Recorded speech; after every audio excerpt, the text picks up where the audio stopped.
Comment stopper les remontées acides? Les brûlures d'estomac se produisent lorsque l'acide gastrique monte dans l'œsophage et irrite la membrane muqueuse ici, par exemple après avoir consommé de gros repas.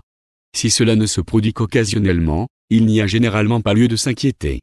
Si la douleur brûlante et la sensation de pression derrière le sternum se produisent plus souvent, la maladie de reflux gastro-œsophagien (RGO) peut être la cause. Découvrez comment stopper les remontées acides. Définition d'un reflux.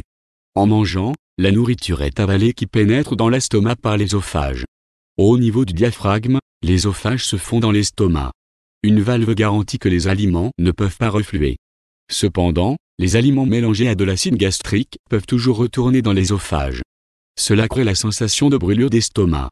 Si l'acide gastrique se retrouve même dans la gorge ou la bouche, on parle d'éructation. Dans certains cas, l'estomac ne se ferme pas correctement et la nourriture monte régulièrement. On parle alors de reflux. Le reflux est donc le terme médical désignant le reflux du contenu acide de l'estomac, ou brûlure d'estomac. La membrane muqueuse de l'œsophage peut être irritée par les brûlures d'estomac, ce qui peut provoquer diverses plaintes. Il est également possible qu'une rupture du diaphragme, hernie diaphragmatique, se produise. Une rupture du diaphragme provoque les mêmes symptômes. Une rupture du diaphragme est plus fréquente chez les personnes âgées et les personnes en surpoids.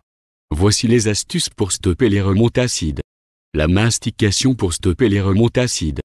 Tout bonnement, en faisant attention à chaque bouchée que l'on ingurgite et en s'assurant de bien les mastiquer avant de les avaler. Cela facilite la digestion et allège le fonctionnement de l'estomac. Sans oublier qu'il faut manger dans une position confortable pour aussi faciliter la digestion. Prendre le temps de manger.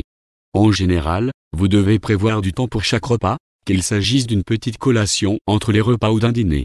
Évitez de trop parler et mâchez votre nourriture lentement et consciemment.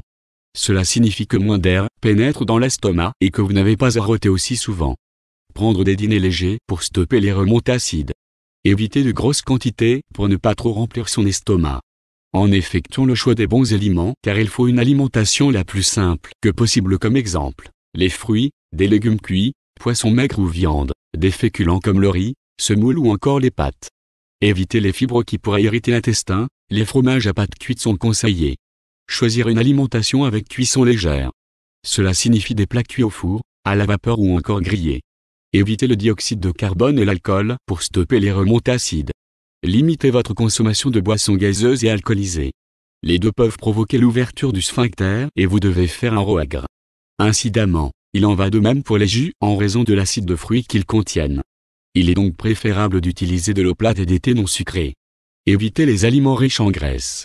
Si vous souffrez de brûlure d'estomac, vous devez faire attention à votre alimentation et éviter si possible de consommer des aliments riches en graisse. La restauration rapide, les produits de charcuterie et autres ont un effet négatif sur l'estomac. Au lieu de cela, mangez les aliments les plus légers possibles et faibles en gras. Il existe également des remèdes maison qui peuvent aider à soulager les régurgitations acides et les brûlures d'estomac. Évitez les aliments suivants pour stopper les remontées acides. Aliments trop gras, trop acides, trop irritants. Une bonne hygiène de vie. La première chose à faire lorsque vous souffrez de RGO est de prendre des mesures de santé diététique. Il est donc important d'identifier les aliments insupportables. Ceux-ci sont souvent épicés, vinaigrés, épicés et gras, mais cela varie d'une personne à l'autre. Si vous êtes en surpoids, une alimentation équilibrée et de l'exercice sont recommandées. Les mesures posturales. Les mesures posturales peuvent être efficaces contre le reflux gastro-œsophagien. Par conséquent, il est recommandé de ne pas se coucher immédiatement après le dîner, d'attendre 2 ou 3 heures, et de dormir sur un lit incliné à 5% voire 10% pour surélever la tête et limiter les reflux acides. Les traitements médicamenteux. Parmi ces traitements médicamenteux, on retrouve les antiacides Gaviscon, Maalox, les bloqueurs H2 et les inhibiteurs de la pompe à protons. Il existe également des traitements pour augmenter la mobilité de l'œsophage, mais ces traitements sont à utiliser avec prudence car ils peuvent provoquer des effets secondaires. Les solutions douces. Les solutions naturelles peuvent également aider à limiter les reflux acides si elles sont associées à des mesures diététiques hygiéniques. Tournez-vous donc vers les herbes, comme boire des infusions à base de réglisse, de gingembre ou encore de menthe poivrée. Attention! Pour faire recours à certaines solutions citées plus haut ou l'automédication, il ne faut pas oublier qu'elles ne remplaceront jamais l'avis ou la consultation d'un spécialiste ou médecin. Alors leurs pratiques ne doivent pas être pratiquées sur le long terme. Il faut toujours savoir l'état de son estomac en faisant par exemple une fibroscopie.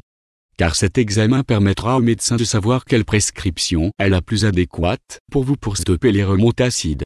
Quand consulter un médecin, la fréquence et la durée des symptômes symptomatiques ainsi que leur intensité perçue subjectivement déterminent l'étendue de la maladie du point de vue du patient et donc la nécessité d'un traitement. Les brûlures d'estomac légères 1 ou 2 fois par semaine sont tolérées par la plupart des gens sans mesure de traitement spécial ou peuvent être évitées, par exemple, en évitant certains aliments et stimulants qui favorisent l'apparition des symptômes. D'autre part, des plaintes plus fréquentes ou plus fortes sont généralement associées à une qualité de vie réduite et nécessitent un traitement et une clarification diagnostique supplémentaire.